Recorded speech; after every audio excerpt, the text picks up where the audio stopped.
So we have an official title for the third installment of the Empyrean Series announced by Rebecca Yarros. In this video, we are going to be talking about some of the most popular fan theories, so please be aware there will be spoilers in this video. So I've read Fourthwing and Ironflame. Samantha, you've read Fourthwing and Ironflame. Are you excited for the third installment? And can you believe how far in advance this pre-order is? That is absolutely crazy. This series is so popular and I'm so excited, especially with how Ironflame ended. So I'm very keen to see what happens next. And I've been loving seeing all the theories. And it's just fun to be in the middle of all the excitement. See, I loved Fourthwing. I thought Ironflame was okay. Not the best follow-up in my opinion.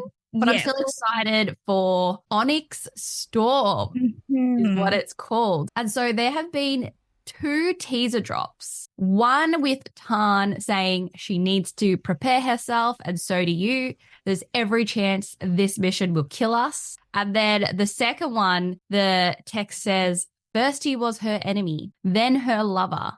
Now she must save his soul.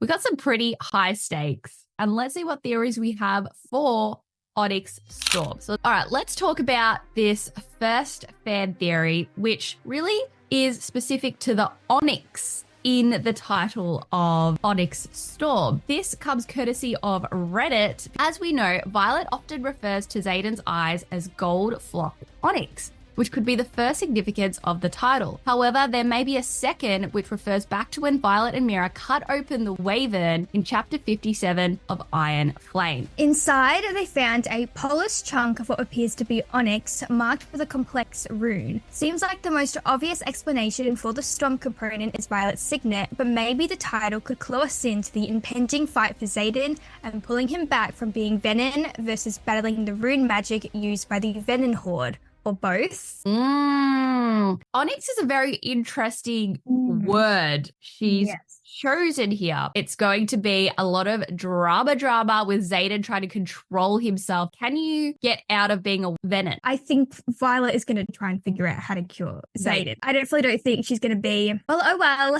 guess my boyfriend's venin now. She's definitely going to try and figure something out. Because I think Xaden's one of those characters where he's on the edge of could potentially turn evil. Imagine he does go to the dark side by the end of this book. It definitely would be interesting. I saw a thing on TikTok that was like the Onyx, is Xaden, Storm is Violet, and so foreshadowing a fight between them. Maybe at the end if Xaden does go to the dark side. Violet's got a second power for sure, right? It has to do with Adana and being able to stop time, slow down time. So I reckon we'll learn more about her powers, also explore Xaden's kind of newfound powers in book 3. Yes. Second theory. So we're talking about the storm in the title here.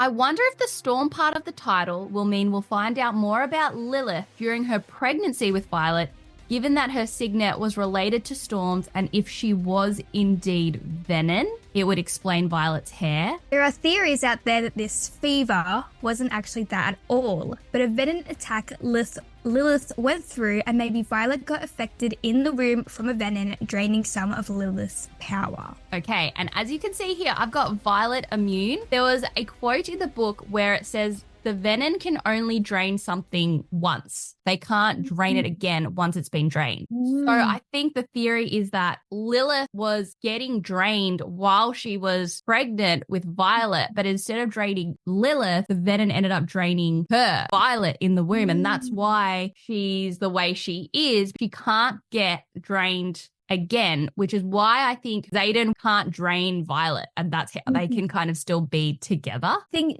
definitely something venin happened with Lilith when she was pregnant with Violet, because I do think Rebecca Yarros has said in an interview or somewhere that Violet's hair is significant. I think we have still a lot to learn about Lilith and also Violet's dad, especially with like those little correspondence that we see. Well, people say Lilith could have been venin. Yes, I saw that too. And I kind of like that theory because I think something in the book about, I think in the first book before Violet knows that venin is real, she says something along the lines of Lilith would come home from a battle and she would come home with like red rings around her eyes and they just thought she was tired from fighting and they would get scared because she thought it was a venin, but obviously back then they were real. So do you think Lilith was venin this whole time? Or was a venin and then somehow she was able to cure herself? If Lilith has been venin since her pregnancy with Violet, we don't really see how has she been able to hide it. Maybe that's something we're going to figure out. Seeing theories that it's Violet's dad that was venin, and that was why in one of the correspondence it's Violet's dad talking about how there's no cure because they were trying to find a cure for either Lilith or the dad. So I definitely think something venin-ish is happening with Violet. Something venin-ish, yes, in Violet's backstory. And I also think we're going to learn more about Violet's brother and Han's previous writer. I think he might be potentially still alive, but is venin. I've heard that theory too. I've also heard a theory that Brennan is also venin. Oh, okay. But he has that rune to maybe control it more. He's got a rune on his hand. Yeah. Because I think runes are going to play a bigger part in Onyx Storm. Let's move on to this theory. Xaden is literally the Onyx Storm. Shadow Force, that will be the threat. And maybe the name Onyx Storm is referring to something that a shadow builder can, at his peak power state, create and maybe has been done before, which is why the venin want to push him towards it with the help of Barlow and possibly Dane's father. Poor Xaden. I think this third installment is going to be the first one where we actually see them not succeed in their mission. Definitely see that happening, especially third book we're right smack bang in the middle, that people think Taryn is going to die, but because there's Andana. Yeah, because Andana, and because people also are kind of seeing through Jack and his dragon, when Jack has become venin, that it has altered the bond between Xaden and Sigale.